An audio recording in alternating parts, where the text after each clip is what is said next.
सस्ता और समुचित इलाज के लिए गरीबों का रहनुमा मात्र एक हॉस्पिटल, मैया बाबू हॉस्पिटल।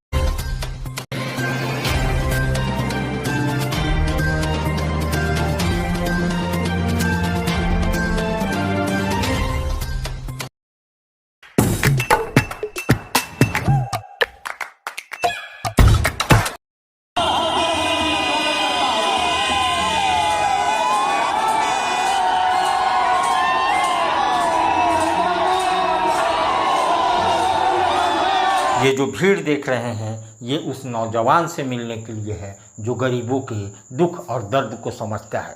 भारत का केंद्रीय मंत्री है और आज पलामू के धरती पर आगमन है, तो पलामू के लोग उसके लिए पल के बिछाए रखे हैं और नौजवान, बूढ़ा, बुजुर्ग उसे एक झलक देखने के लिए आतुर हैं।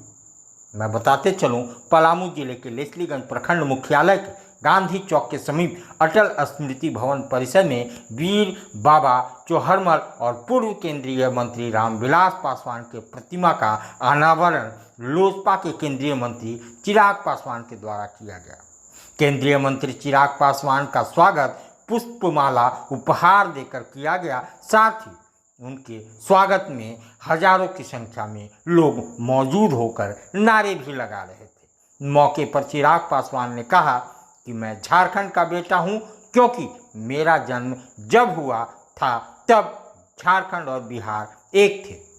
जिस राज्य का मुख्यमंत्री भ्रष्टाचार में लिप्त हो और भ्रष्टाचार के आरोप में जेल गया हो, उससे हमारे राज्य का और देश का शर्मसार हुआ है। मेरे पिताजी गरीबों के लिए कल्याणकारी योजनाएं लागू कर 80 करोड़ से भी ज़्यादा गरीबों को लाभान्वित करने का काम किया है। उन्होंने राज्य सरकार पर और भी जमकर निशाना साधा।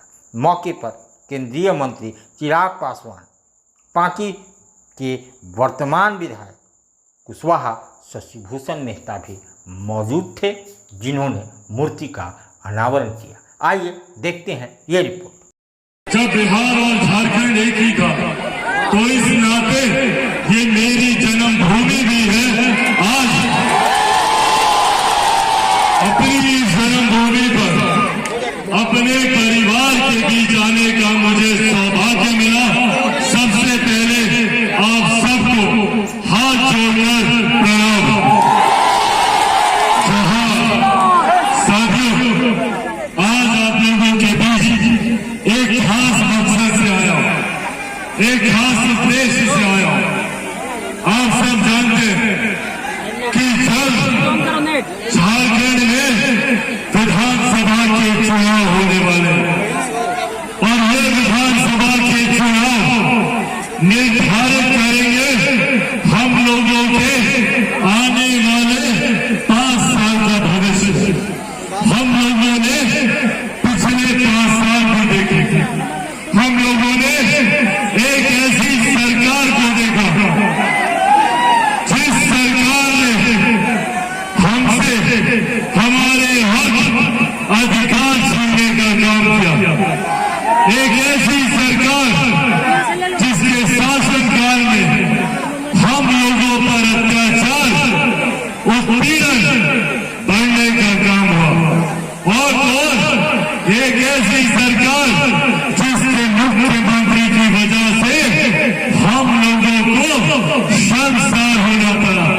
सोचिए, एक राज्य का मुख्यमंत्री जो भ्रष्टाचार के आरोपों में जेल जाता हो, आज हमारा पूरा प्रदेश इस मुख्यमंत्री की वजह से राष्ट्रीय, अंतर्राष्ट्रीय स्तर पर हम लोगों को शर्मिंदा होना पड़ा।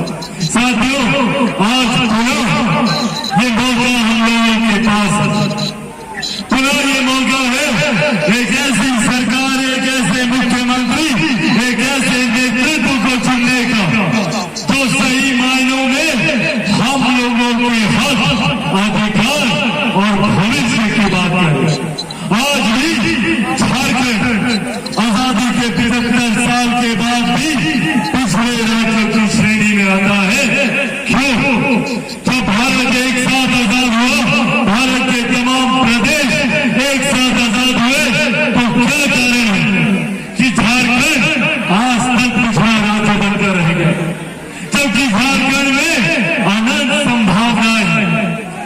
पे खनिज पदार्थ से लेकर यहाँ पे जो सुविधाएं उपलब्ध हैं, अगर उसका सही मायनों में हम लोग इस्तेमाल करने लग गए तो दुनिया की कोई ताकत झारखंड को विकसित राज्य बनने से नहीं रोक सकती। पर तकलीफ इस बात की है कि यहाँ की सरकार ने, यहाँ के राजनीतिक दलों ने, यहाँ के नेताओं ने हमें सिर्फ बांटने की राजनीति के लिए इस्तेमाल किया। हमें सिर्फ जात पात धर्म मजहब में बांट कर अपना वोट बैंक बनाते थे। आज ये आह्वान मैं खास तौर पे अपने तमाम युवा साथियों से करूंगा। पहचानिए अपनी ताकत को।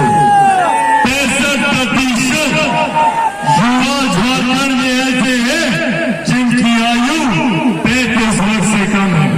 अगर हम युवा एकजुट हो जाए, एकत्रित हो जाए तो हमें आगे बढ़ने से दुनिया की कोई ताकत नहीं रोक सकती। पर जरूरी है हमें एक होने की, हमें जात से उठकर जमात की बात करनी होगी। हमें जाति में नहीं, हमें अपने युवाओं के भविष्य की चिंता करनी होगी।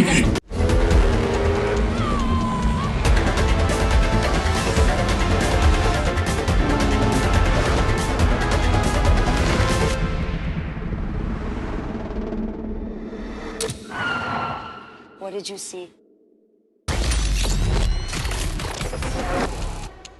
The SUV. Thar Rocks, the SUV.